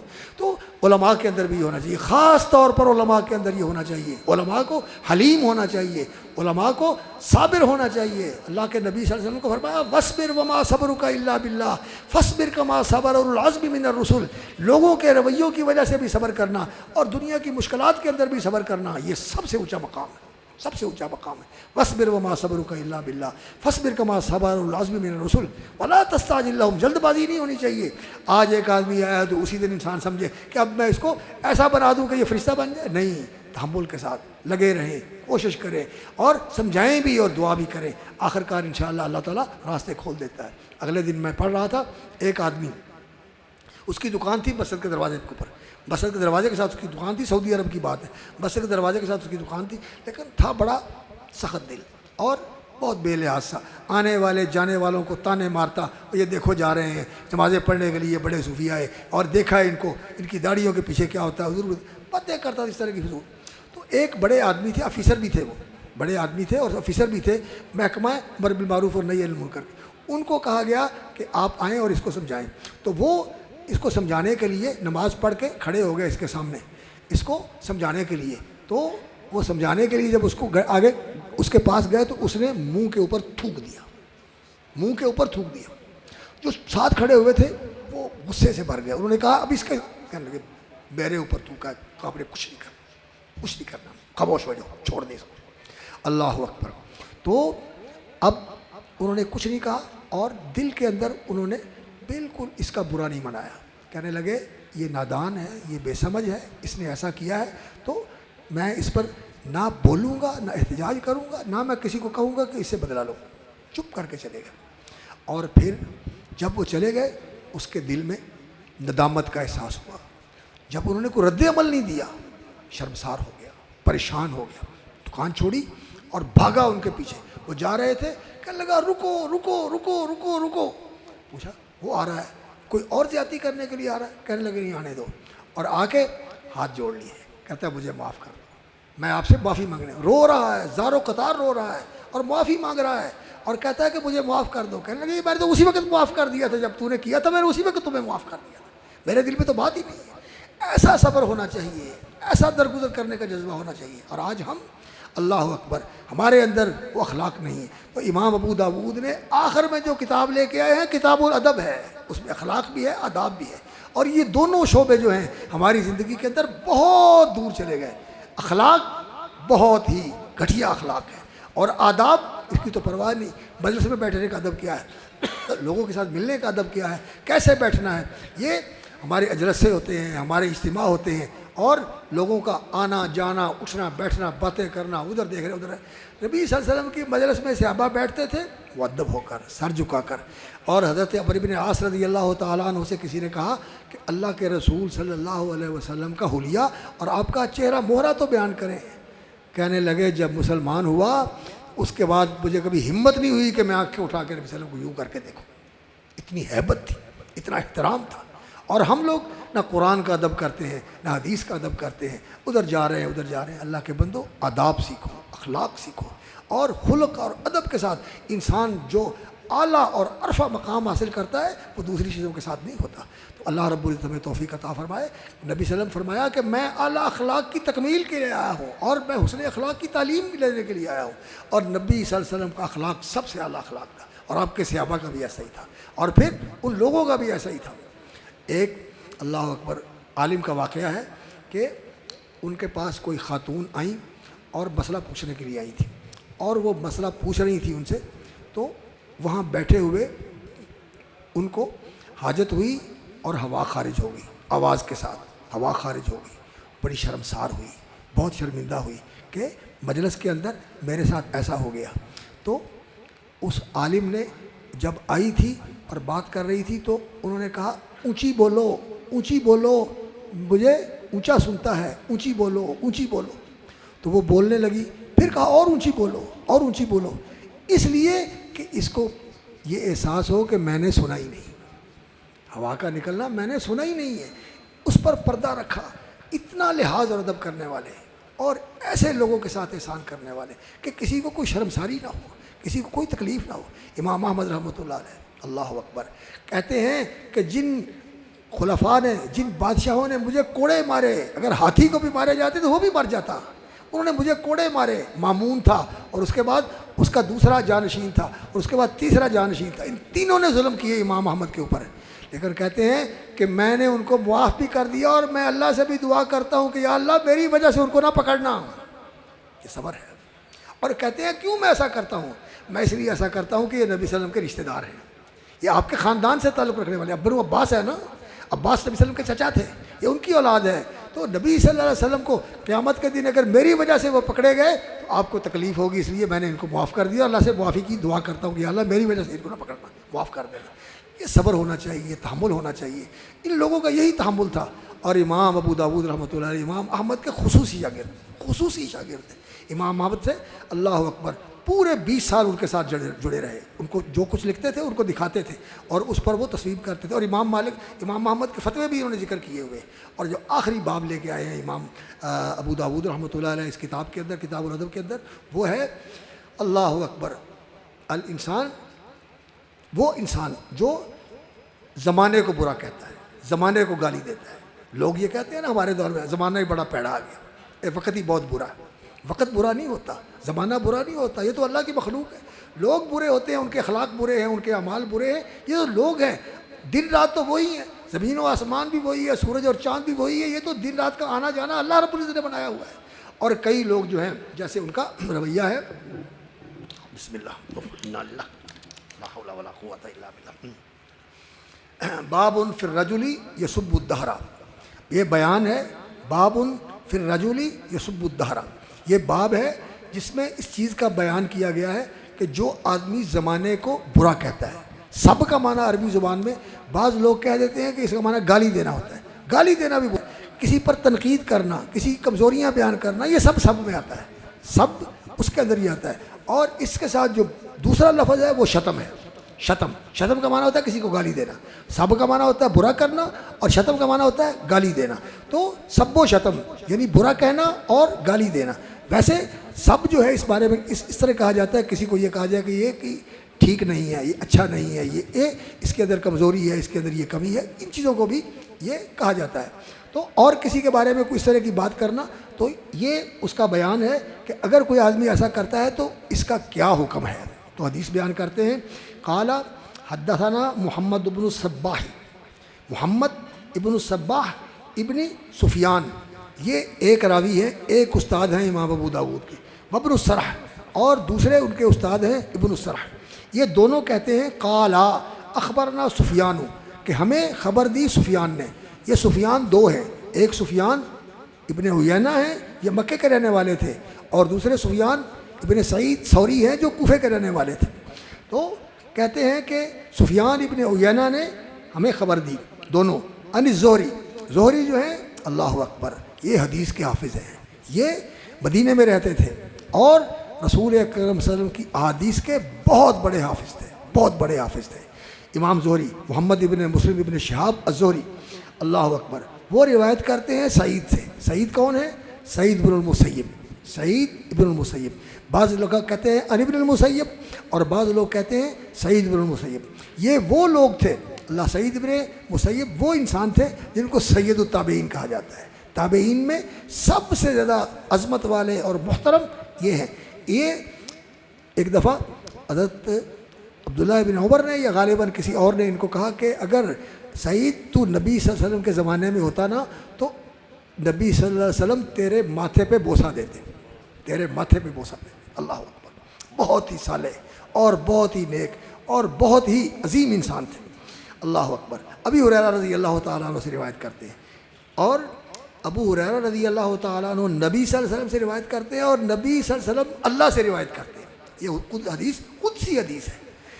قرآن یہ اللہ کا کلام ہے، یہ اللہ کے الفاظ ہیں، اللہ کا کلام ہے۔ انہی الفاظ کے ساتھ اللہ نے یہ کلام کیا، جبریل نے سنا اور آ کے رسول اکرم صلی اللہ علیہ وسلم کو سنایا اور پڑھایا، اور آپ صلی اللہ علیہ وسلم نے اس کو آگے منتقل کیا۔ تو قرآن مجید جو ہے یہ اللہ کا کلام ہے، الفاظ بھی اللہ کے ہیں، بحرف و صوت۔ ہمارا عقیدہ کیا ہے کہ یہ حروف اور یہ آواز اللہ کی تھی، اللہ نے پڑھا، سنایا، جبریل نے سنا اور یاد کیا اور آ کے رسول اللہ صلی اللہ علیہ وسلم کو سنایا۔ لیکن جو قدسی حدیث ہوتی ہے، معنی اور مفہوم تو اللہ کی طرف سے ہوتا ہے، القاء ہوتا ہے رسول اکرم صلی اللہ علیہ وسلم پر، تعبیر آپ کی ہوتی ہے۔ اس لیے اس کی تلاوت جو ہے تعبد کے ساتھ، نماز کے اندر اس کی تلاوت نہیں ہم کر سکتے، قرآن کی تلاوت کرتے ہیں، اور یہ اس کو قرآن بھی نہیں کہتے، لیکن فرمان اللہ رب العزت کا ہے کہ یہ اللہ رب العزت کے کلام کا معنی اللہ رب العزت نے آپ صلی اللہ علیہ وسلم کو القاء کر دیا، اور آپ نے پھر اس کی تعبیر فرمائی۔ الفاظ رسول اکرم صلی اللہ علیہ وسلم کا ہے، لیکن معنی اور مفہوم اللہ رب العزت کا ہے۔ اور یہ بھی قالا کے اندر آ جاتا ہے۔ قالا کا معنی کیا ہوتا ہے؟ کہنا بھی اس کا معنی ہوتا ہے، اور کسی چیز کو اپنی طرف سے منتقل کرنا اور اس کو اشارے کے ساتھ بتا دینا، یہ بھی ہوتا ہے۔ قالا بیدی، اور اس نے اپنے ہاتھ کے ساتھ اشارہ کر دیا، ایسے کر دے آدمی، قالا بیدی، قالا بیدی، آ جاؤ چلے جاؤ۔ تو قالا ہاتھ کے ساتھ بھی ہوتا ہے، زبان کے ساتھ بھی ہوتا ہے، اور کسی کو معنی اور مفہوم بتا دینا یہ بھی ہوتا ہے قالا۔ تو یقول اللہ عز و جل، اللہ رب العزت فرماتے ہیں، یہ قدسی حدیث ہے، کیا کہتے ہیں؟ یوزینی ابن آدم، آدم کا بیٹا مجھے اذیت دیتا ہے۔ اللہ رب العزت کو اذیت دینا، یہ کیا معنی ہے؟ مقصد یہ ہے کہ اللہ رب العزت کے بارے میں ایسی بات کہتا ہے کہ اگر یہ بات کسی دوسرے کے بارے میں کہی جائے تو اس کو اذیت ہوگی، اس کو اذیت ہوگی۔ یہ اذیت دینے والی بات کہتا ہے، جیسا کہ رسول اکرم صلی اللہ علیہ وسلم نے فرمایا کہ اللہ رب العزت فرماتے ہیں کہ آدم کا بیٹا میرے بارے میں بری بات کہتا ہے۔ وہ کیا ہے؟ وہ کہتا ہے کہ اللہ رب العزت کی اولاد ہے۔ اللہ کی اولاد کا کہنا کہ اللہ رب العزت کی اولاد ہے، یہ اللہ رب العزت کے متعلق بری بات کہنا ہے۔ اللہ رب العزت کی نہ کوئی بیوی ہے، نہ کوئی اولاد ہے، نہ اس کا کوئی ماں باپ ہے، اور نہ کوئی اس کا خاندان ہے، نہ کوئی اس کی فیملی ہے۔ اللہ رب العزت ایک اکیلا ہے، اور وہ اپنی ذات میں تنہا واحد الاحد الصمد ہے۔ تو اللہ رب العزت کے بارے میں ایسی بات کرنا یہ اللہ رب العزت کو تکلیف دینے والی بات ہے۔ اللہ کو تکلیف تو نہیں ہوتی، اگر کوئی ساری دنیا مسلمان ہو جائے تو اللہ رب العزت کے بادشاہت میں اور اس کے اقتدار میں کوئی وسعت نہیں آتی، اور اگر سارے ہی نافرمان ہو جائے تو اس کی بادشاہت میں کمی نہیں آتی، کوئی کمی نہیں آتی۔ سارا جہان تہس نہس کر دے اس کا بگڑتا کچھ نہیں ہے، اور جیسے اور ہزاروں جہان پیدا کرتے اس کا سنورتا کچھ نہیں ہے۔ تو یہ اللہ رب العزت نے بات کی ہے ہمارے حساب سے کہ ہم ایسی بات سے تکلیف محسوس کرتے ہیں، اذیت محسوس کرتے ہیں، اور اللہ رب العزت کو کوئی نقصان پہنچا سکے۔ اللہ رب العزت نے فرمایا، قدسی حدیث حضرت ابو ذر رضی اللہ تعالیٰ عنہ کی، انکم لم تبلغوا نفعی فتنفعونی، تم ایسے نہیں ہو کہ میرا کو فائدہ کر سکو اور مجھے نفع پہنچا سکو، اور نہ تم اس حیثیت والے ہو انکم لم تبلغوا ضری فتضرونی، کہ تم میرا نقصان کر سکو۔ نہ ہم اللہ کا نفع کر سکتے ہیں، نہ اللہ کا نقصان کر سکتے ہیں، نہ اس کو ضرر پہنچا سکتے ہیں، نہ اس کو نفع پہنچا سکتے ہیں۔ اللہ بے نیاز ہے ان چیزوں سے، بالاتر ہے ان چیزوں سے۔ لیکن یہاں جو کہا اللہ رب العزت نے، اس کا معنی یہ ہے، علماء نے اس کی شرح کرتے ہوئے لکھا کہ یہ ایسی بات ہے اگر کسی کو کہی جائے تو اس کو اذیت ہوتی ہے، تو اللہ رب العزت فرماتے ہیں کہ میرے ابن آدم کے بیٹے میرے بارے میں ایسی بات کرتے ہیں جو اذیت ناک ہے، تکلیف دہ ہے۔ وہ کیا ہے؟ یہ سب الدہر، زمانے کو گالی دیتا ہے، زمانے کو برا کہتا ہے۔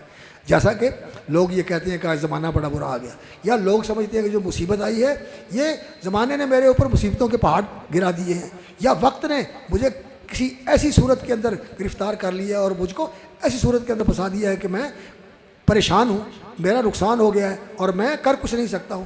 زمانے کے ساتھ منسوب کر کے، زمانے کی طرف منسوب کر کے وہ کہتا ہے کہ اس نے میرے ساتھ ایسا کر دیا۔ جیسا کہ کئی لوگ کہتے ہیں اے آسمان نعوذ باللہ تیرا برا ہو کہ تو نے کیسا ظلم کیا، اے زمین تو نے کیا ظلم کیا۔ جیسے وہ شاعر ہے کہ غالب نے اس نے کہا تھا اب مقدور ہو تو پوچھوں تجھ سے اے لئیم کہ تو نے وہ گنج ہائے گرا مایا کیا کیے۔ زمین کو کہتا ہے تیرا برا ہو کہ تو ایسے خزانوں کو، تو ایسی دولت والی اور ایسی قیمتی شخصیتوں کو اپنے اندر تو لے گئی اور تو نے ان کو بٹھا دیا۔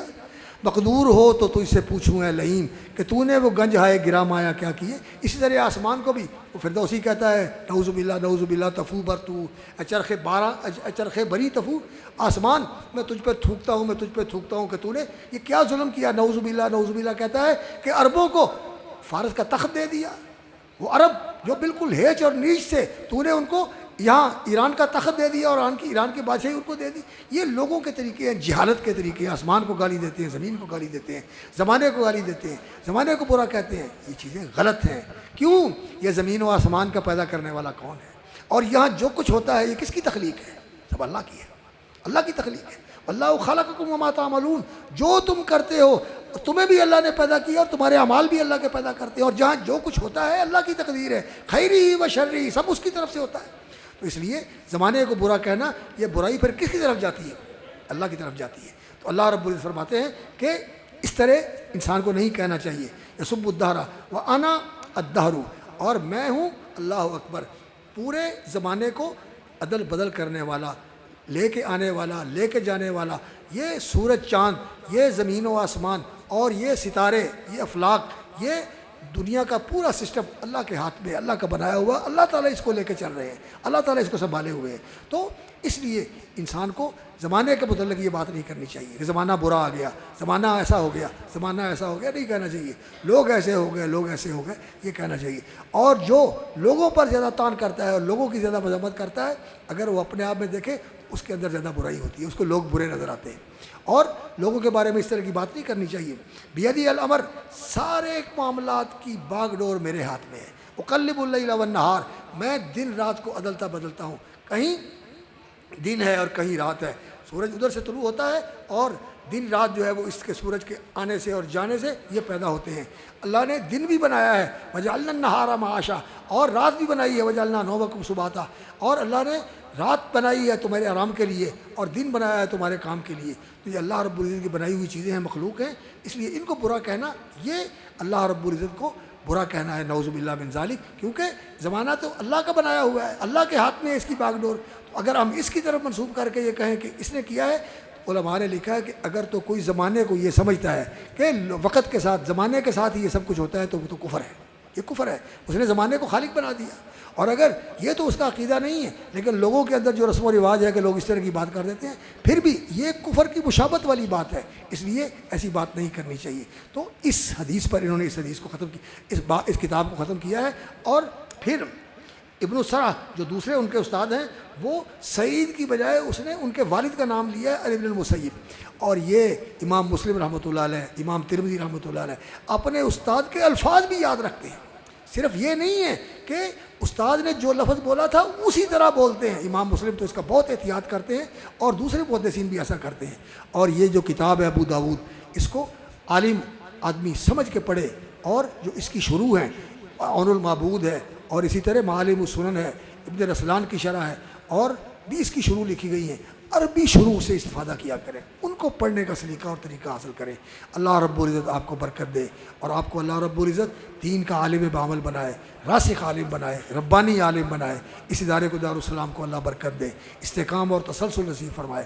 جو ہمارے عزیز اور ہمارے بھائی محترم اس کا بندوبست کرتے ہیں، اس کو لے کے چل رہے ہیں، اللہ ان کو مزید برکت اور توفیق عطا فرمائے۔ جو ہمارے عزیز یہاں شاگرد پڑھا رہے ہیں، اساتذہ ہیں، اللہ ان کے علم و عمل میں ان کی زندگیوں میں برکت فرمائے.